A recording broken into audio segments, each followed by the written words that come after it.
career has been unjustifiably ruined by anonymous and unproven allegations. He's not the only one who feels his reputation's been destroyed in this moment. This 2013 photo from TMZ shows pop star Taylor Swift with a radio show host called David Mueller. Swift accused Mueller of groping her in the picture. He was fired almost immediately. And this month, Taylor Swift was on the cover of Time magazine as a so-called silence breaker. Mueller says he was never given a chance to defend himself before he was canned and destroyed. David Mueller joins us now. David, thanks for coming on. Good evening, Tucker. Thanks for having me on. Good evening. So we have the picture. It looks like you're guilty. What about this are we misreading? Well, I've always said the picture was awkward. I wasn't ready. My girlfriend was talking to Taylor just prior to the photo being snapped, and I was several feet away. I tried to slide into the photo as best as I could, and that was the result. But my hand was never under her skirt. I never grabbed her, and my hand wasn't even open.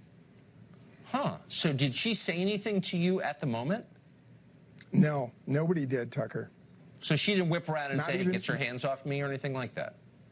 No, and her bodyguard was right there, 5 feet away, and he didn't do anything. And your girlfriend was, of course, there too. She's in the picture as well. So when did you first learn she was accusing you of touching her?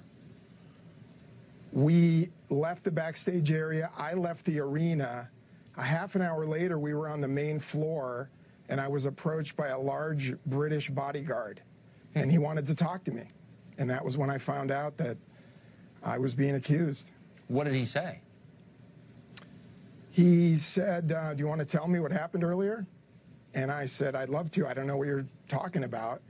And then he proceeded to tell me that I grabbed Taylor Swift's rear end. And I said, I did not. I didn't grab anybody. And then I asked for the police. I asked him to get my boss, my direct supervisor from the radio station. I knew he was there. And my girlfriend tried to interject because she was in the photo tent, and they told her to be quiet. Next thing you know, we got thrown out. We were told we'd never be allowed at a Taylor Swift concert for life. It was a lifetime ban, and we were on the curb.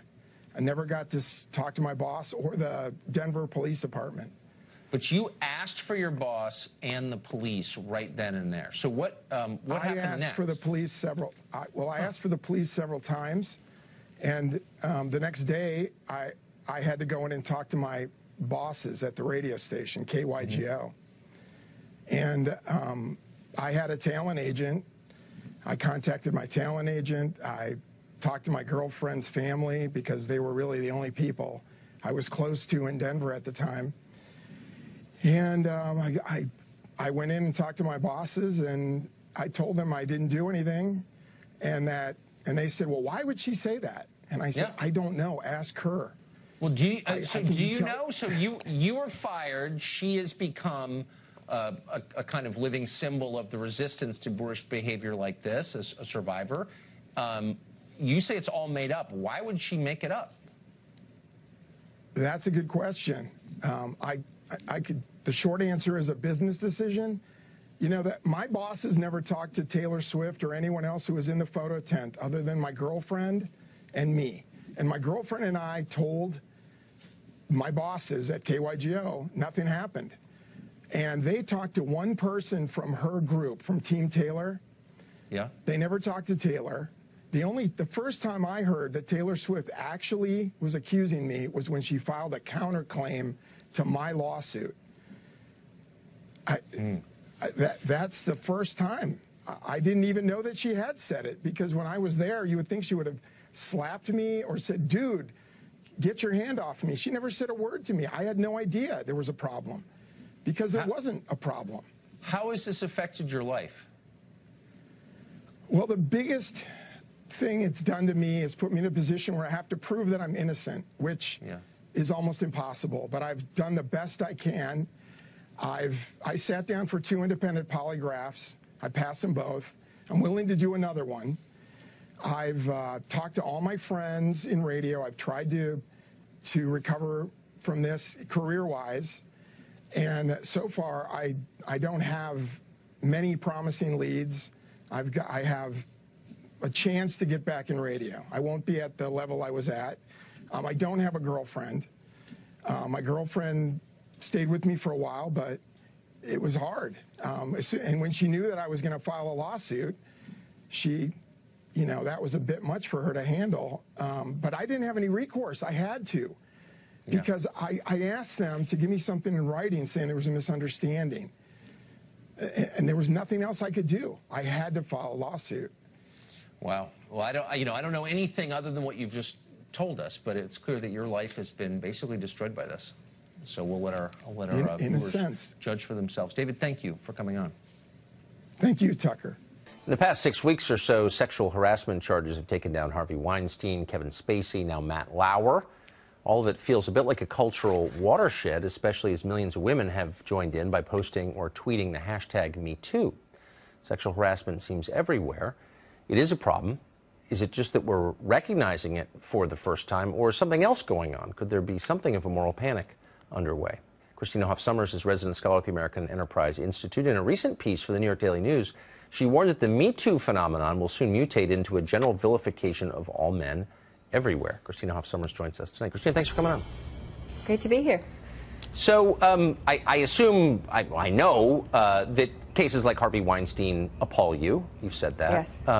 But you're saying that this may morph into something different. We have to be careful.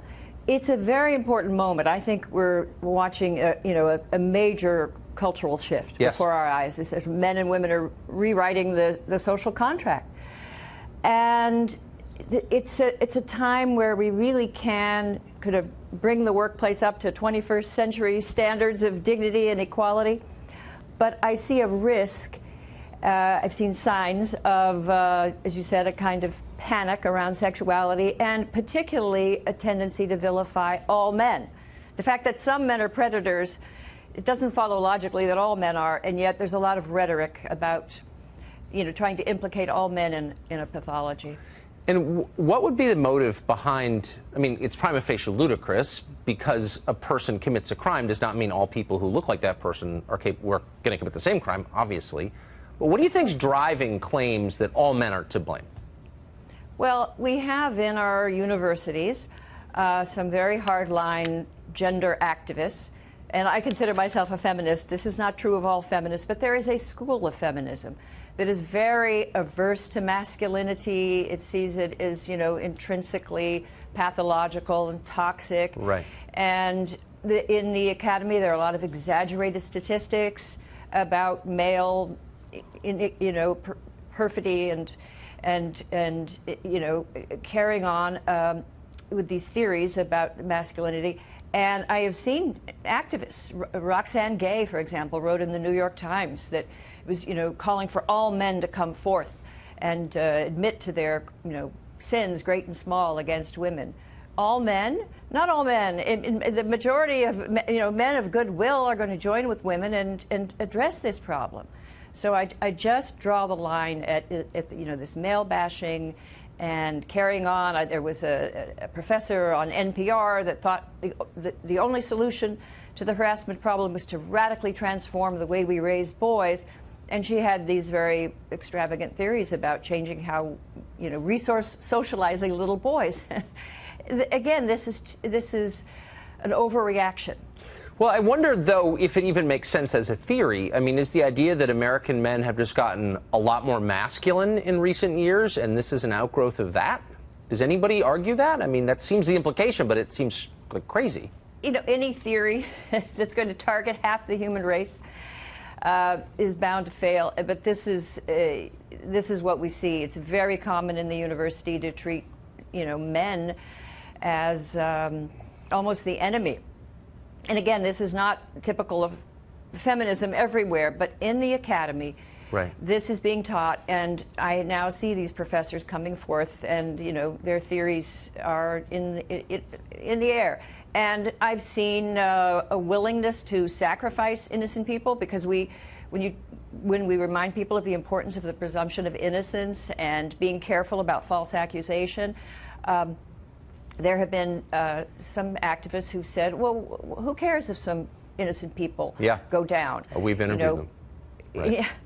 And so that sort of attitude worries me, and it's going terrifying. to harm a good cause, because if we can not allow you know, various groups with strange agendas to hijack this Right. issue, we can actually address it and maybe improve the workplace. I hope that happens. Christina, thank you.